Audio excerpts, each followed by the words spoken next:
death now. At that moment, the commanders, together with their assistant, tearfully closed their eyes and cried. The main character crossed his fingers and smiled maliciously, asking about the elven children and how long their elders would be able to resist hunger. At that time, the commander, gritting his teeth, sat embittered when he joked whether it would be hunger or the law of the jungle, which would be the first to get to them, and no one knew about it. Lloyd smiled sarcastically, crossing his fingers with tears in his eyes, and said that the tears completely blocked his view. At that moment, the commander strongly twisted his face with tears in his eyes and frowned. At that time, all the elven women began to cry and hug each other, closing their eyes. At that moment, she tried to hold back her tears, clenching her lips. The elf looked angrily at the protagonist sitting opposite her, who offered to negotiate, although she stated that they do not do this with people. At that moment, Lloyd, with a mocking smile, began to gloat over the mandrake root, which was already half dead, because he stated that they had almost reached an agreement, because he said that he would leave the plant alone, and if they did not attack, and also because they were hungry, he fed them meat, and they talked.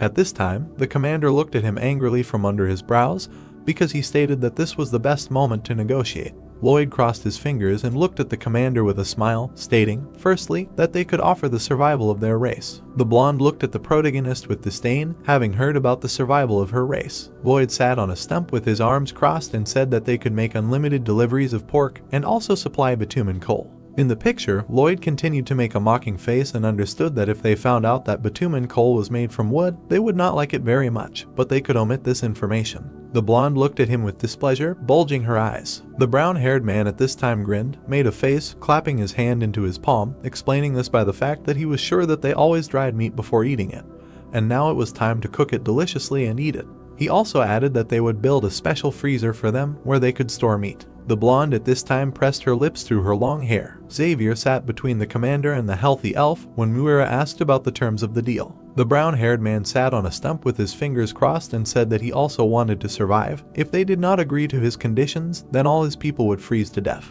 He imagined this huge magical tree and said that they should allow them to take a little tree sap, just a little, and every month, then no one would die. Lloyd sarcastically raised his eyebrows through his long bangs and said that he would teach them how to collect the sap so as not to harm the tree. He sat by the fire opposite his assistant guard and the elf and said that it would also be much better if the elves themselves delivered meat, because he wanted to divide 100 elves into two groups, one group that would be busy delivering meat, and two would help them build houses. The brown-haired man bowed his head and smiled sarcastically, asking them about the possibility of surviving together. The other elves sat on the tree and were angry because their commander should not have done this, because people constantly lied to them. The blonde closed her eyes, lowering her head. She remembered herself as a little girl, how her mother stroked her head and asked her to listen to her, because when her mother lived together under the name Gable, she interacted with people very often, even though their life is short, but there is so much in it that they want to enjoy, and that is why they become greedy, lie, and do evil. At that moment, her mother told her that when she meets a person, she should only trust the one who is able to become her true friend, and at that moment she disappeared from her memories. In the picture, the brown-haired man was sitting by the fire opposite a whole group of elves and a security assistant.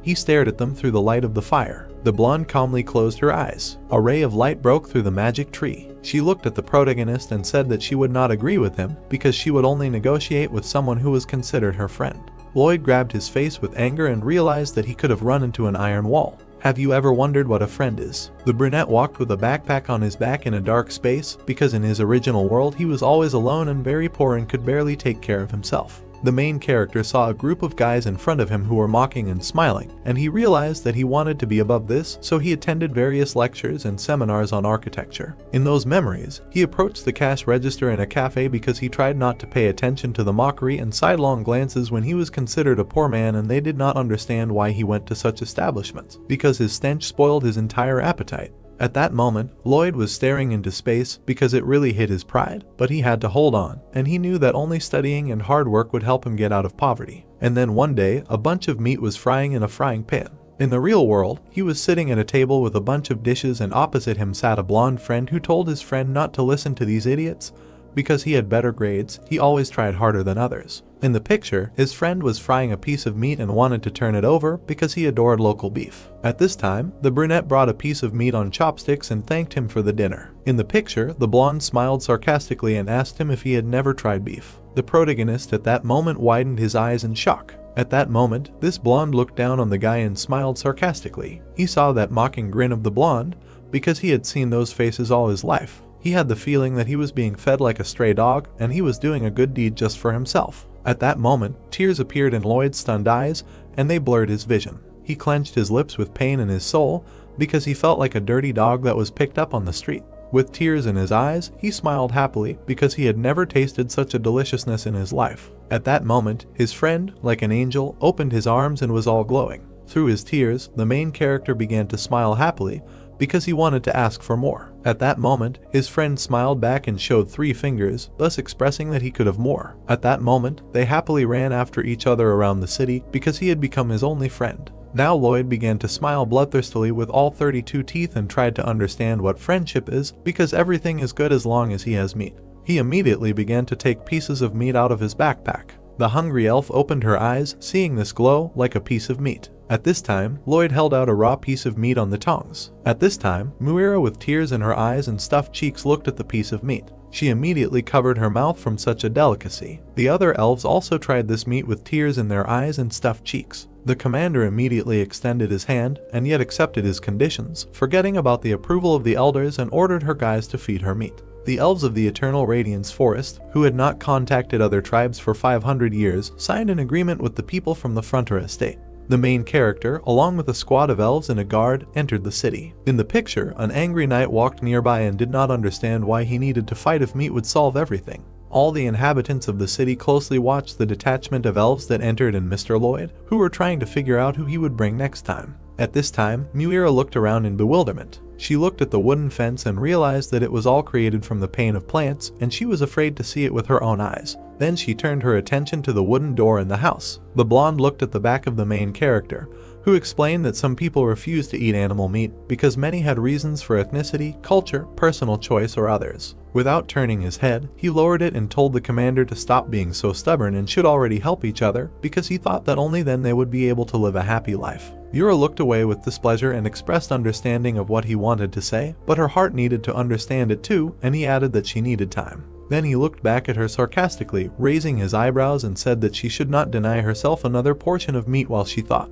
The blonde with drool on her cheek looked at him intently and said that she was already beginning to understand. The picture showed the structures of houses because the construction of housing complexes was ongoing. Lloyd held a shovel in the ground and looked up, because before the trip he had another concern, because he thought that they would be able to finish the construction before the temperature dropped below 0 because it was freezing and thawing. These were iron reinforcement bars from a concrete block, because if the water in the cement freezes at 0 degrees and then begins to melt in the spring with an increase in temperature, then there will be a lot of liquid inside the concrete, which will destroy it from the inside. He imagined these drops of water. Then in his mind, this huge house began to fall and collapse. Then he scratched his chin with a malicious smile and said that it was no longer a problem. At this time, the elves were climbing up the building at a run. The elves deftly jumped between the buildings to the top. They deftly grabbed the building materials and tried to bring them in, finished them quickly, and returned to eating their meat. Thanks to the insane mobility of the elves, the speed of construction exceeds imagination. It was the first day of winter. Snowfall appeared.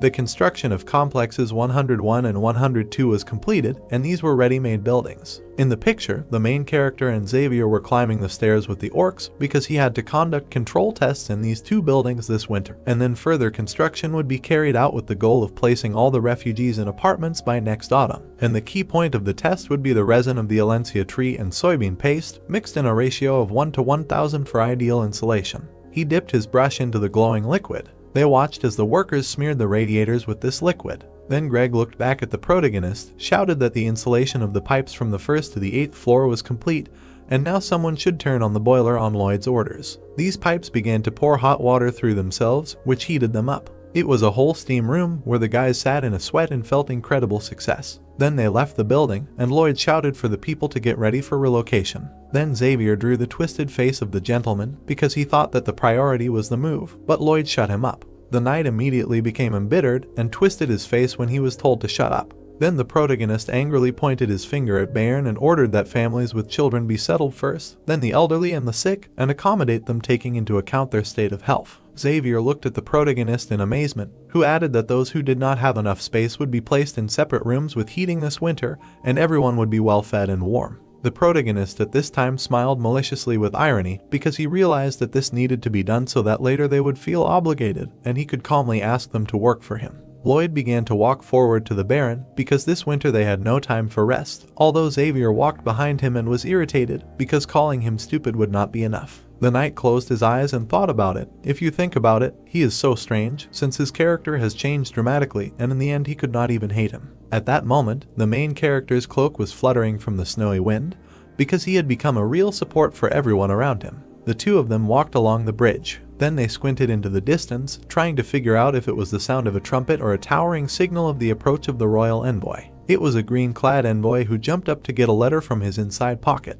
Then he opened a red scroll in a jump. This envoy opened his shield in front of the protagonist's parents, who bowed when they were told that they never ceased to amaze, because the initiative that the Frontera estate took on itself turned into a real miracle. Arcus, along with his wife, looked askance because they were trying to take into account all the achievements of their estate, and with this decree, he proclaimed the Frontera estate a county. At that moment, the main character stood behind the envoy along with Xavier. Xavier looked in surprise at the protagonist, who said the same thing about the county at the same time as the envoy. This envoy on the red carpet immediately bowed and congratulated the family of counts. At that time, Arcus with his wife, with tears in their eyes, looked at their son in surprise. At that moment, Lloyd looked at his parents with a smirk. At that time, the messenger stood on the path in front of Lloyd's bowed parents, and reported that the first achievement prevented the spread of a monstrous wave of monsters from the east, and the second achievement provided shelter to refugees from all over the country. The blonde patted her husband on the shoulder, who was holding his lips with tears in his eyes, and the third achievement was that they rebuilt the eastern regions and turned it into a real fighting force. This mustachioed messenger opened a wide red scroll and reported that, given all these achievements, Frontera County gains independence from Cremo County, and he ordered them to become the center of the east and rebuild it. Behind the messenger, the main character crossed his fingers and joyfully rejoiced, because he heard that the royal family will allocate a budget and all the necessary materials for construction in the east. They are also granted an exemption from paying taxes for the next 20 years. At that moment, Lloyd opened his mouth in delight and looked at his crossed fingers. Long live his kingdom, and their wonderful and generous Alicia. He understood that it was almost impossible to rebuild such a huge city on their own, but the queen was confident in them, so he decided to trust them. At that time, Lloyd looked back at the knight angrily and told him to go to the village, because he had something prepared for such cases. Arcus looked at the leaving guys, having heard from the messenger that in this way all the territories that bordered the east, including the county of Lacona, would be subject to the county of Frontera. Arcus, with tears in his eyes and a pitiful grin, looked at his son. He looked at his son humming a song with Xavier, realizing that all this became possible thanks to Lloyd, because he not only miraculously saved their estate from debt, but even turned it into a county and a real miracle. At that moment, the queen's statue was covered in flowers because the people were rejoicing. At that moment, the protagonist and his assistants were dancing around this statue to praise the queen. They continued to dance on the square in front of the statue of Alicia. Lloyd clenched his crossed fingers and sweatily declared that they should shout louder so that the queen herself could hear them. At that moment, the messenger looked in bewilderment from under his hat at how they wished the queen long life. Then this messenger stood on the carpet in front of the queen and declared that they continued to shout the same thing over and over again. At that moment, the queen, furious, screamed that the messenger should tell them to stop doing this. At that time, the Viscount was riding a horse along a snowy path. Racona, sweating, was frantically riding a horse in order to make it in time. He immediately fell on the rug in front of the count, who was calling him. At that time, Arcus was sitting calmly at the table, raising his hand and saying that there was no need for formalities, because he was not yet accustomed to his status as a count. At that moment, the Viscount pressed his long nose into the rug, sweating his brow, and said that he objected, because with his impeccable pedigree and excellent character, there was no other candidate in the world who would be better suited for this role. At that time, the Viscount sullenly pressed his long nose into the rug and was indignant that Arcus could become a count. He remembered how he and his comrades mocked Arcus, because at various receptions he constantly ridiculed him for his poverty and looked down on him so many times. Now Arcus sat with a smile, crossing his fingers, because it was all in the past. Now he just needed to be more polite to him, although he really disliked him, and if he could take advantage of his softness, he would definitely be able to survive. At this time, the Viscount was lying on the carpet in front of the new count, who reminded him that by royal decree they were instructed to rebuild the east. The Viscount immediately said that he would like to express his gratitude and appreciation for the trust. Arcus raised his eyebrows in surprise and stated that they lacked manpower and therefore he had a request to Racona. Racona continued to lie on the carpet in front of the new count, who was at the table, and wondered if the Viscount could lend him his engineers. Racona immediately replied that he just needed to name a number. Arcus crossed his fingers and with slight sadness looked away, saying that if he asked too much, the Viscount simply would not be able to cope. At this point, Rakona was leaning his head on the floor when he was asked to send as much as possible. Then Rakona, sweating and convulsive, raised his gaze. He saw Arcus looking down at him with a haughty air, saying that it would not affect their friendship in a negative way. He immediately stood there, open-mouthed and excited. At this point, the Viscount climbed onto his horse while the new Count was watching. At this point, Arcus watched from the window as the Viscount fell off his horse. At this point, Arcus stood with a thoughtful look, his head down, because he had never threatened a living soul in his life and he felt lousy. Rakona stretched out his shaking hands to the horse. Arcus smiled maliciously, noting that he felt so wonderful. Bayern bowed before the protagonist, saying that the settlement of residents in the apartment complex Gold Mine 101 and Gold Mine 102 was completed. The system notified that he had a new achievement. He commanded the construction of the apartment complex and was able to settle residents of the continent of Laurasia, bonus RP 700, the amount of RP 4783. The protagonist smiled maliciously, noting that he had sown the seeds and it was time to reap the fruits. Gray smoke came out of the chimneys in the houses. There was a tray with food on the table. The woman noted that there was even meat and warm bread.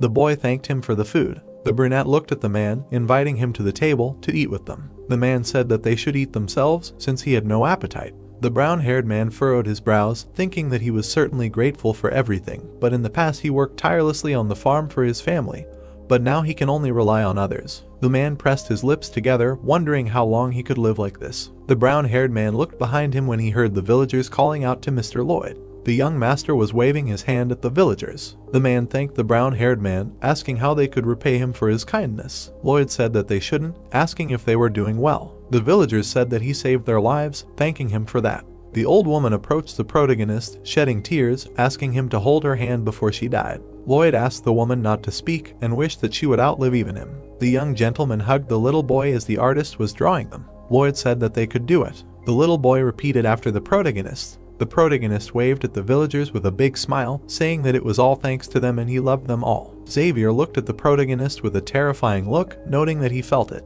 Lloyd asked the villagers that the food was delicious. The knight frowned, noting that he was plotting something against all these people. The soldiers placed a table on the ground. There was a stack of papers on the table. The protagonist sat at the table, saying that it was time for them all to pay their debts, and he had a whole mountain of contracts prepared there. The villagers looked at each other in bewilderment. Lloyd closed his eyes and grinned widely. Then he widened his eyes, asking that they knew